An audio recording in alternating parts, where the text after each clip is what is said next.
Hello, जी बताओ ma'am. ठीक है। Good morning class. Last session में बेटा हमने डिस्कस किया था कि gross national product at market price क्या होता है। अब हमें gross national product at market price के बारे में डिस्कस करना है। तो gross national product at market price यानी जीएनपी एट एमपी जो होता है, इसके अंदर जो इंक्लूड होता है, इसके अंदर इंक्लूड होता है हमारा नेट फैक्टर इनकम फ्रॉम अब्रोड्स। ठीक है ना। Net factor income from abroad हमारा जीडीपी के अंदर इंक्लूड होता है। ठीक है। तो इसमें हमें क्या करना है, इंक्लूडिंग करना है। ठीक है।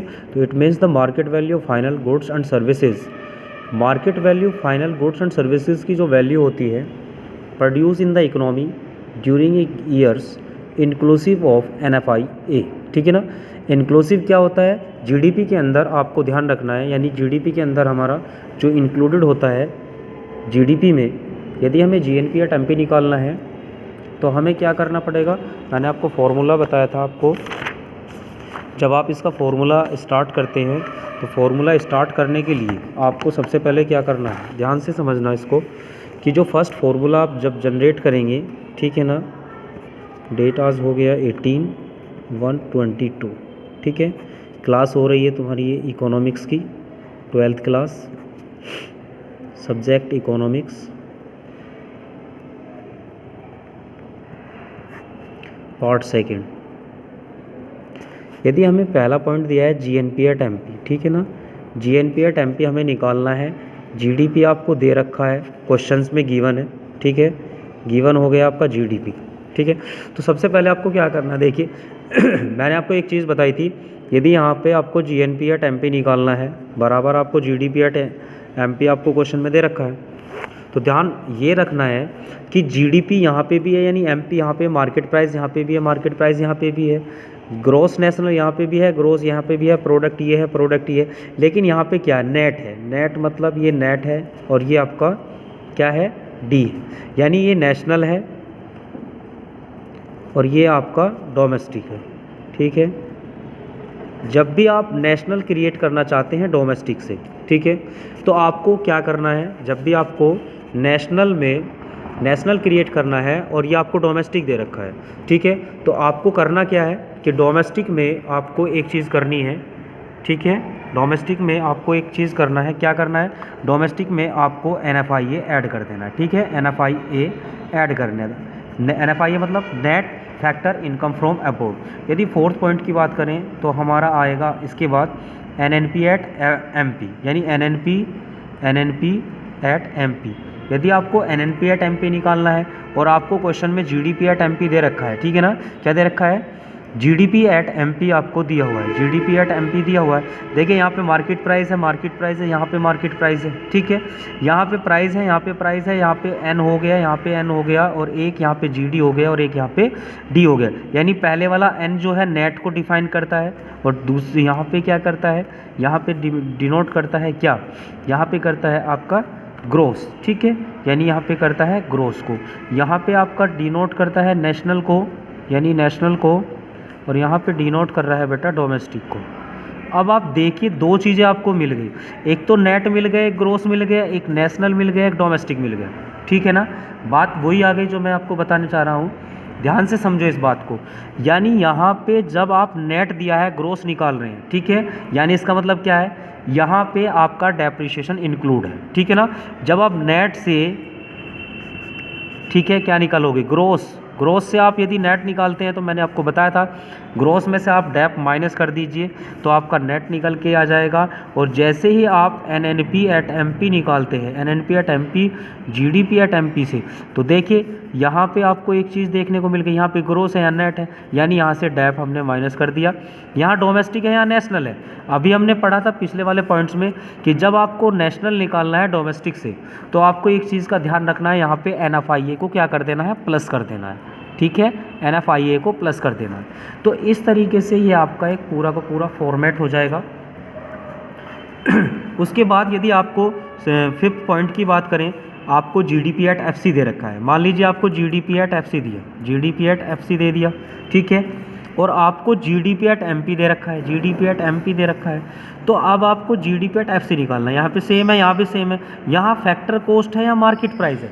आपको एक चीज़ का पता होगा, जब मैंने पढ़ाया था कि मार्केट प्राइस में हमेशा ध्यान रखना जो आपका इनडायरेक्ट टैक्स होते हैं वो सब इंक्लूड होते हैं, और जो सब्सिडीज़ होती है गवर्नमेंट की, जो रियायत होती है वो छूट में चली जाती है, ठीक है। यानी वो तो इसमें प्लस होती है और इनडायरेक्ट टैक्स इसमें से माइनस इंक्लूडेड होते हैं। जब भी हमें मार्केट प्राइस दिए, फैक्टर कॉस्ट निकालना और मार्केट प्राइस दिया हुआ है, तो आपको क्या करना है बेटा, सीधा सा एनआईटी यहाँ से माइनस कर देना। क्या कर देना, एनआईटी माइनस कर देना है, ठीक है। और यदि 6 नंबर पे आपको डोमेस्टिक एनडीपी एट एफसी, ये हमारी घरेलू इनकम होती है। क्या होती है, हमारी घरेलू इनकम होती है, और जीडीपी एट एमपी दे रखा है, ठीक है। पहली बात तो ये कि फैक्टर कॉस्ट में से हमें क्या करना है, मार्केट प्राइस दिया हुआ है, तो आपको क्या करना है, मार्केट प्राइस में से सबसे पहले तो एनआईटी माइनस कर देना है, क्योंकि यहाँ मार्केट प्राइस है, यहाँ फैक्टर कॉस्ट है, ठीक है ना। यहाँ मार्केट प्राइस है, यहाँ फैक्टर कॉस्ट है, तो पहला पॉइंट हमारा किसका हो गया, एनआईटी का। यहाँ पे डीपी है, यहाँ पे डीपी है, यहाँ पे नेट है, यहाँ पे क्या है, ग्रोस है। तो हमें क्या करना है, जब नेट निकालना होता है ग्रोस से, तो हमें क्या करना होता है, डैप को माइनस करना होता है, ध्यान रखना।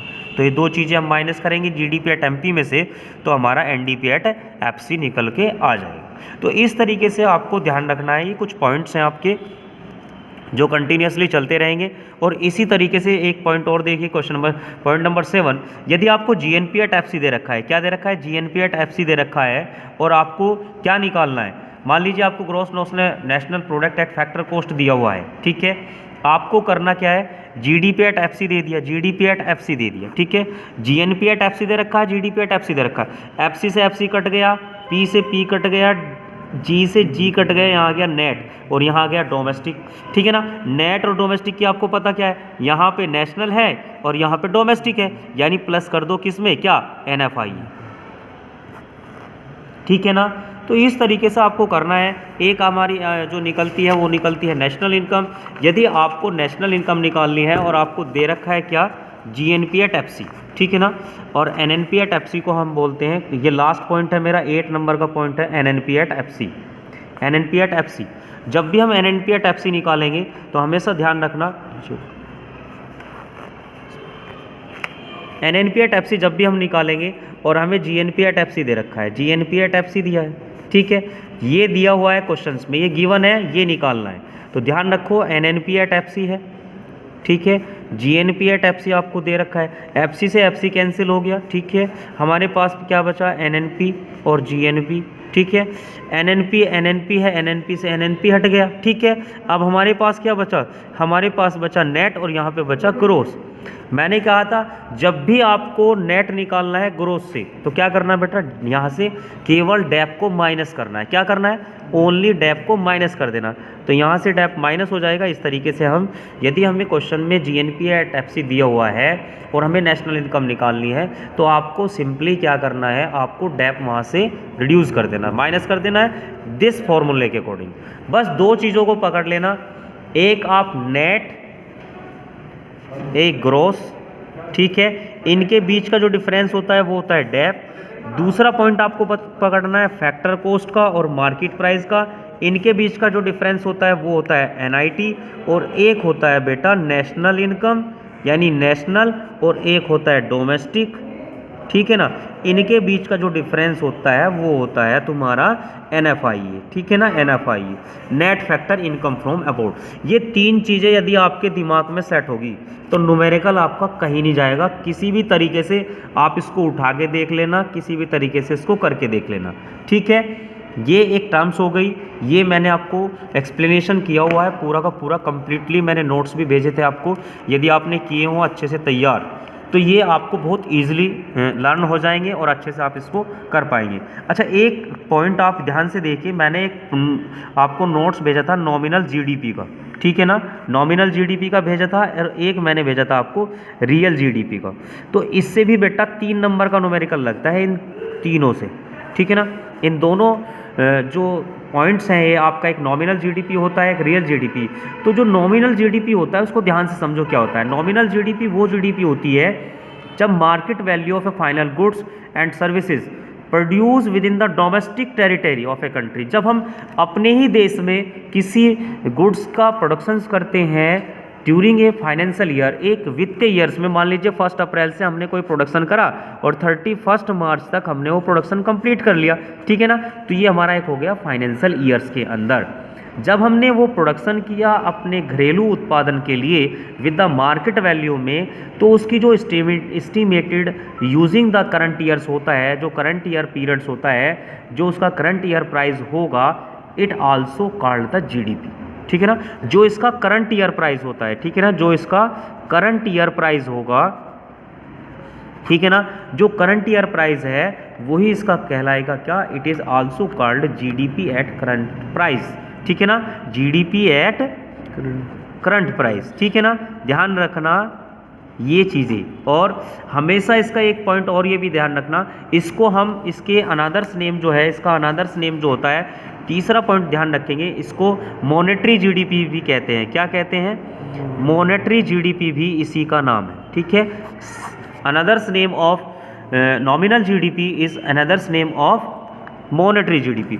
एक आपका रियल जीडीपी होता है, तो रियल जीडीपी वो जीडीपी होती है जब मार्केट वैल्यू होती है फाइनल गुड्स एंड सर्विसेज की produce with in the domestic territory of a country during a financial year, यानी सेम है, डेफिनेशन वहाँ तक सेम है, दोनों की कोई अलग नहीं है, लेकिन कंडीशन क्या है, यहाँ पे हम करंट ईयर का यूज़ करते हैं, यहाँ पे हम बेस ईयर का यूज़ करते हैं। किसका करते हैं? बेस ईयर का यूज़ करते हैं। कहाँ पर? रियल जीडीपी के अंदर जब भी हम यूज़ करेंगे तो वहाँ पे बेस ईयर का यूज़ करते हैं, जब नॉमिनल जीडीपी की बात करेंगे तो वहाँ पे करंट ईयर का क्या करते हैं?